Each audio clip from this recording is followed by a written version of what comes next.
RF entertainment తీసుకున్నటువంటి ప్రథమ చిత్రం ఇది. ఈ చిత్రం డేగల సీను అనే ఒక సబ్జెక్టు. ఈ సబ్జెక్టు వాస్తవంగా జరిగినటువంటి ఒక సంఘటన ఆధారితంగా కొన్ని కల్పితాలతోటి, అంటే చిత్రీకరణ కోసం కొన్ని నిర్మాణం చేసుకొని తీయబడుతున్నటువంటి చిత్రం.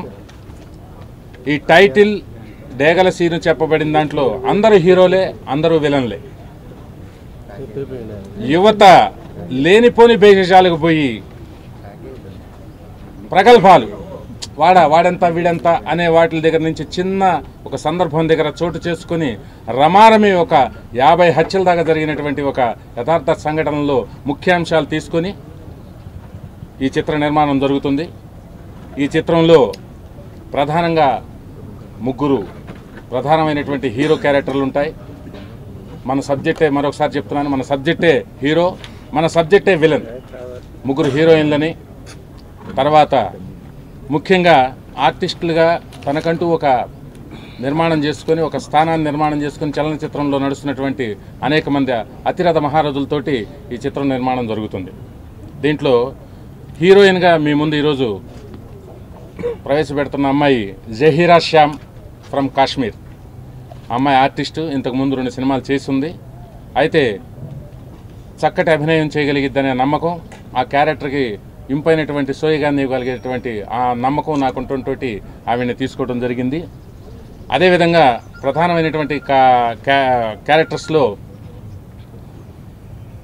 మన దిల్ రమేష్ గారిని, వినోద్ గారిని, సీనియర్ నటులు వినోద్ గారిని, నెక్స్ట్ మన రాజేంద్ర గారిని, బిహెచ్ఎల్ ప్రసాద్ గారిని, మీ అందరికీ తెలుసు విల్సన్గా అనేక సంవత్సరాలుగా ప్రజల మనసుల్లో నిలబడిపోయినటువంటి ఆర్టిస్ట్ మన ప్రసాద్ గారిని, అదేవిధంగా మన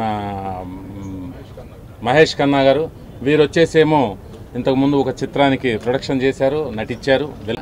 నేనేం మెసేజ్ ఇవ్వబోట్లేదు సినిమా ద్వారా, కానీ ఒక చిన్న మెసేజ్ మాత్రం ఖచ్చితంగా ఉంటుంది. ఎందుకంటే 30 సంవత్సరాలుగా ఆర్టిస్ట్గా ఉన్న నేను, థియేటర్ ఆర్టిస్ట్గా ఉన్న నేను, తీసే దాంట్లో సమాజానికి ఎక్కడ హాని కలిగే విధంగా తీయను, కానీ అయితే పెద్దగా సూక్తులు చెప్పేంత స్థాయి కూడా నాకు లేదు. జరిగిన యథార్థ సంఘటన, దాంట్లో జరిగిన లోటుపాట్లు, ఆ లోటుపాట్లపై జరిగేటువంటి విశ్లేషణ, ఆ విశ్లేషణలో మనం తీసుకోవాల్సిన నిర్ణయం సమాధానం కరెక్ట్ అయిందైతే మన జీవితం ప్రశాంతంగా ఉంటుంది. లేకపోతే ఏం జరుగుతుంది అనే ఒక సందర్భమే ఈ చిత్రం.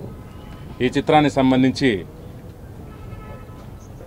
మీకు, ఈ కార్యక్రమానికి విచ్చేసిన మీ అందరికీ భవిష్యత్తులో, నిర్మాణ సమయంలో, నిర్మాణానంతరం మీ ఆశీస్సులు, మీ ద్వారా ప్రజల్ని మీ ద్వారా ప్రజల దగ్గరికి వెళ్ళాలని. క్లాపు మన సాగర్ గారు, స్విచ్ ఆన్ వచ్చేసి మన బాబు మోహన్ గారు, డైరెక్షన్ వచ్చేసి సముద్ర గారు చేయటం జరిగింది. ఇది ఫస్ట్ షాట్, ముహూర్తం కోసం ఆ షాట్ చేయటం జరిగింది.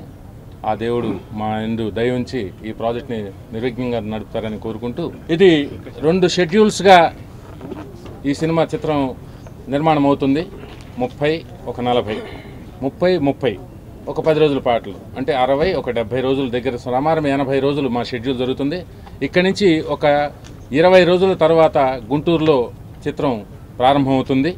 గుంటూరు, విజయవాడ, ఒంగోలు, సత్తెనపల్లి, నరసరావుపేట యథార్థంగా జరిగినటువంటి ఆ సంఘటన జరిగిన ప్రాంతాల్లోనే మ్యాక్సిమం కవర్ చేయడానికి ప్రయత్నం చేస్తున్నాం. అయితే ఎక్కడ వైషమ్యాలు రాకుండా ఉండటం కోసం కొంచెం చేంజ్ ఆఫ్ లొకేషన్స్ జరుగుతుంది.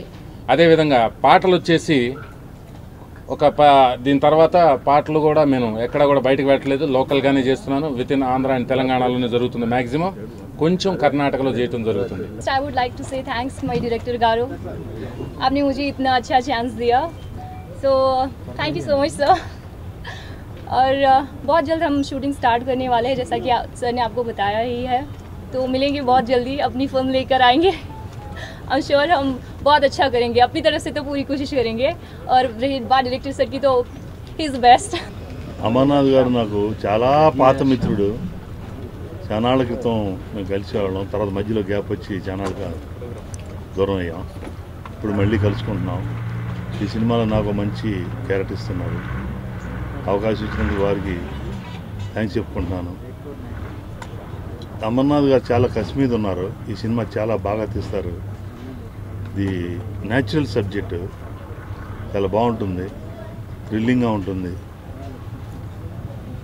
పత్రికా విలేకరుల్లో ఈ సినిమాని కొంచెం ఎంకరేజ్ చేసి కొంచెం బాగా పబ్లిసిటీ చేసి అమర్నాథ్ గారికి మంచి భవిష్యత్తు కలిగేటట్టు మీరు అందరూ కోఆపరేట్ చేయాలని మనస్ఫూర్తిగా కోరుకుంటున్నాను. మా అమర్నాథ్ అన్న చాలా మల్టీ టాలెంటెడ్ మనిషి. అన్నీ అనుభవించి అన్ని టెక్నీషియన్గా ప్రతి ఒక్కటి చూసుకుంటూ వచ్చి ఇక్కడ దర్శకత్వం చేస్తుందంటే చాలా గొప్ప విషయం. అదేవిధంగా